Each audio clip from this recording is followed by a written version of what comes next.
बिस्मिल्लाहिर्रहमानिर्रहीम अस्सलाम वालेकुम। 8171 वेब पोर्टल तो गवर्नमेंट ने बंद कर दिया है, लेकिन उसके साथ साथ एक ऐसा पोर्टल जो खुद पीएमटी स्कोर भी बताएगा कि आपका पीएमटी स्कोर कितना है और आप इस प्रोग्राम के लिए अहल हैं या नहीं। आप इंतज़ार की घड़ियां ख़त्म हो चुकी हैं। काफ़ी दिनों से पोर्टल नहीं चल रहा तो बहुत से लोग परेशान थे कि अब हमें क्या करना चाहिए।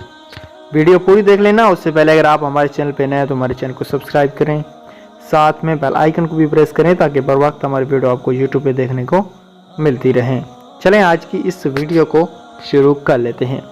Benazir income support program 8171 web portal काफ़ी दिनों से उसका जो सर्वर है वो डाउन है।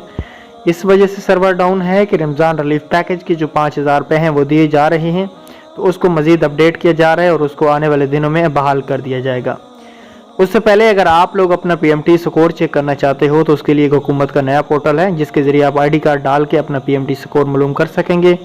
आपका पीएमटी स्कोर कितना आया है आपने मुझे ज़रूर कमेंट्स में बताना है। तो इंशाल्लाह अगले वीडियो में मिलेंगे, तब तक दीजिएगा इजाज़त। अल्लाह हाफ़िज़।